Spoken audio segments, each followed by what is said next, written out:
Bum, ba-dum, bum, bum, ba-dum. Hey, kia ora, Helen Brown here, coming to you live from Sun City in Arizona. Hope you're all having a super fantastic, sparkling start to Fun Friday. Yes! This is that day every day should be fun. Every day should be fun. But Fridays, we concentrate on fun because it's the end of the week. It's also another way of saying Finish It Friday. And Finish It Friday is clearing your desk of, finishing up those little projects that you have, those little to-do lists, getting your to-do list as clear as possible, maybe even empty. Oh, that would be fun. And then getting ready to welcome the weekend in a fun way. And so by doing that, it helped by creating the fun in the office, having fun. You can have right now you could do like an ugly sweater contest on a Friday. And if you're just the only one in there, you win. Yay! If you work from home like me, I can't show you this right now. I'm going to show it to you later. I got the cutest little thing for Zeffy. She's going to hate it though. She'll be able to reach it and pull it off. That's the problem. Yes. Because I got my Santa hat arrived yesterday and it's all sparkly. And it came with a matching tie, and the tie's just this little short tie, so I thought it would look pretty on Zeffy. And it sparkles, it matches the hat, so maybe we'll go for a walk in those later on. It's got to be a little cooler. It's got to be cooler because I tried it on last night and I was like getting hot, like within 2 minutes, I was like overheating with that thing on my head. I was like, yeah, this is going to be a cold night outside or something when we go for a wander with that around it. But yes, I got my Santa hat arrived yesterday, so I was very happy about that. I had an amazing birthday yesterday. Oh my gosh, my birthday was so much fun. Got so many text messages and video messages and Facebook messages and Instagram messages and LinkedIn messages and posts on my wall on Facebook. I am so sorry I haven't replied to any of them. There's a lot. There is an awful lot of those. Some I have been able to reply to, but other ones it's sort of like, I tried to stuff social media as much as I could yesterday, which I did succeed at because I had a very busy day. Today, I have another busy day. It's packed. It's full. It's going to be awesome. I do have to talk about Brad's memorial that I do every year for my birthday. It closes on the 13th of January, and we've got of December. So what are we at? 10th today. So we've got 3 days today and 3 more days left. So it closes on Monday. Is the fundraiser that closes for Fight Colorectal Cancer. And this is an incredible, incredible organization. We would not have survived this cancer journey. Well, we would have survived, but not as well as we did, or got through it as well as we did, because of the support that these guys offer. The resources that they have available for those with colorectal cancer, the lobbying that they do up in the government and stuff to help bring this problem more to life. Because colorectal cancer is actually the number two cancer killer. It is. And it's completely, and it shouldn't be. It's just that people don't want to talk about that area of the body, with what you have to go through to get to do the tests and the scans and stuff like that. And the fact that they leave it till it's 50, yet more people in their 20s and 30s are getting colorectal cancer.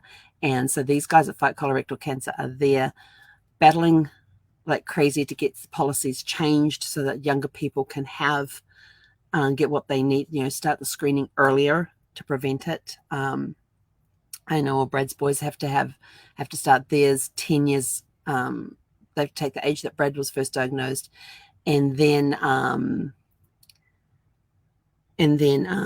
minus 10 years, and that's when the boys have to start because of the potential of it being genetic. So, there's lots of different rules and stuff about the colorectal cancer. So please support them.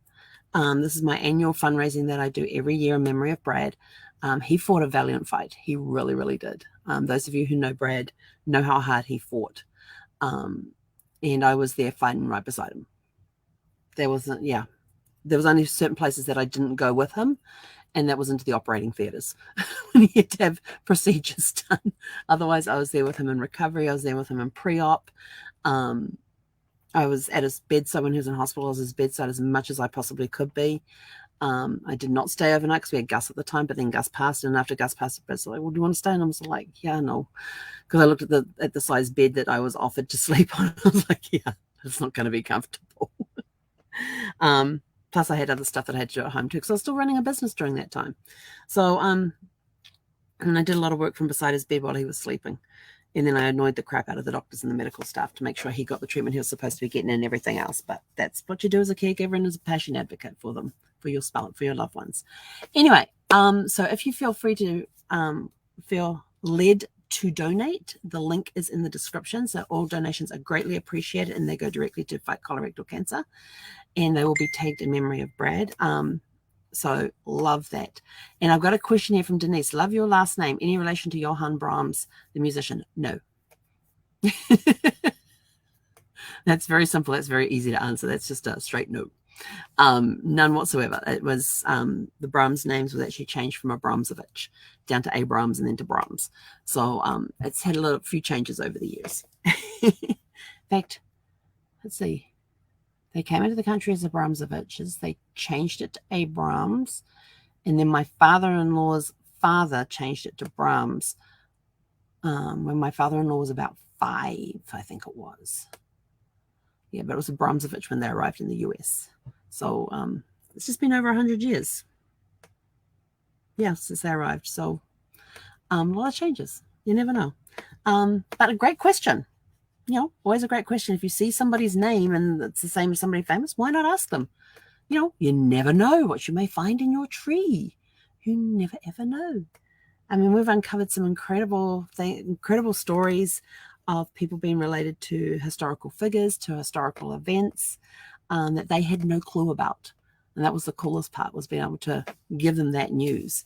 And so, yeah, we've uncovered some great stories in the genealogy world with and I love networking with other genealogists because we share our stories. What's the weirdest stories that you've come across that happened in a family, or what's the strangest ones? What was the biggest surprises that you've come across? You know, things like that. So we get together and we talk about these things, about some of the best stories that we've worked on, the most heartbreaking stories we've worked on. You know, everybody has a story and has a story to tell. And this is why I am so adamant about writing the stories, writing your story, so that when you pass, somebody else, you know, future generations will be able to learn about you, who you were, what it was like to live in the time that you lived in, what historical events you lived through. You know, what are some of your memories? You know, were you living in Louisiana when Hurricane Katrina came through there? What was that like? You know, where were you when you heard the news about that? Were you rescued? Did you lose all your house or anything? You know, 9/11, where were you when you heard the news? What happened? What was your reactions? You know, things like this that we don't get to ask. All we get now is that unless somebody's written a story about these people, or these people have written their story, all we have are newspaper articles that can give us a glimpse. And I find so many fascinating stories. I'm like, I would love to learn more about the story behind the story that was reported. Who were these people? What were they like? What did their friends and relatives think of them? You know, those sorts of questions, and they can very easily be answered if we leave behind our stories. Because if somebody comes up to, you know, years down the track, you know, your third great grandchild decides to do family research, and they're looking back at this time, this point in time right now where you are, and they're reading about the coronavirus, and they're like, what was that like? What was it like to live through that? You know, how did you feel about, you know, having to go into isolation and wearing masks and, you know, the vaccines and all of this, all the rumors and the stories? What was it like for you to live in that time? All they've got, if you don't write your story, all they have is somebody else's story or newspaper articles, news articles. That's all they have. You know, why not let them get to know you personally? Because some of your traits may have been handed down to them, and they're like, that's where I get that ability from. My third great grandmother used to be able to do that. That's where I get that from. That's why I'm so interested in that. It's starting to identify. It's starting to find out who you are as a person through your ancestors, because the ancestors have already paved the way. We are following in the footsteps of our ancestors. What steps are you taking? What traits have you picked up from them? My side, as you've heard me talk, is about a sense of service. We are all about service on both sides of the family. We have a lot of service on both sides of the family. A lot of service. Yeah, so we're all about service. Not so much about receiving, but we're really good at giving service.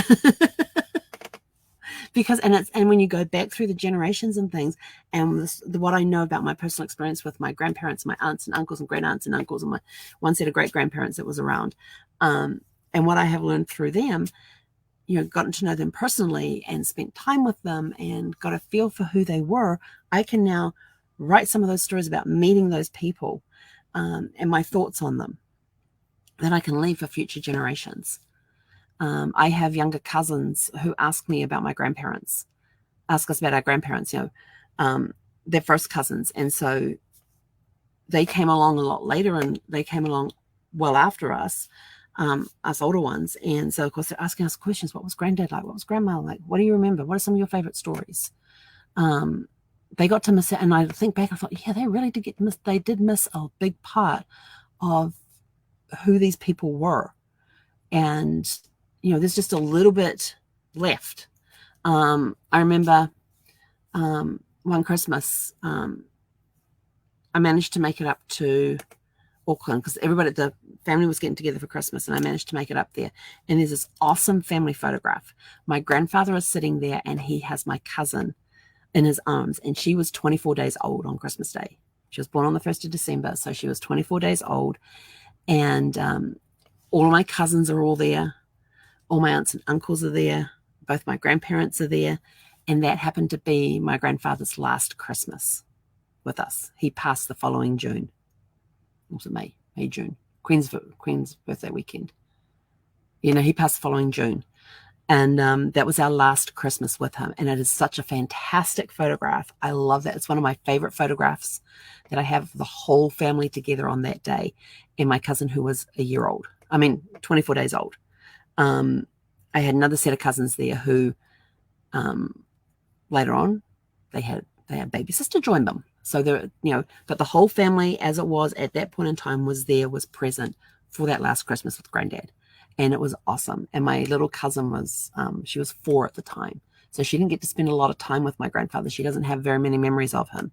She has some memories, but she's, I know she's asked us at times, what was Granddad like? And then, of course, the 24-day-old granddaughter doesn't have any idea of who Granddad was, except for through the stories we can tell them.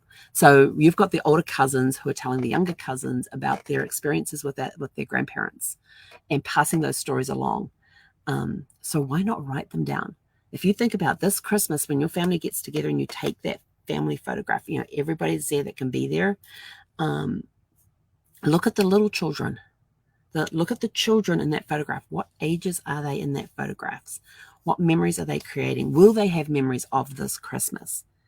Why not capture it on video, capture it on camera, and write the story about it? One of my favorite storybooks are photo albums. If you can sit down with a person whose photo album that is and have them lead you through the photographs, put that, grab your digital recorder, sit it there, let them tell the stories. Let them tell the stories as you go through the photograph, through the photo album. Somebody's got to write the story. Why don't you write your own so that people get the facts right later on? Anyway, I've rabbited on long enough. It's time to get out of here. I've got to go have some fun. My fun activity this weekend is I am spending the entire weekend, well, except for the time we go to the dog park on Sundays, because I'm getting looked at, except for when we do our walks and we go to the dog park.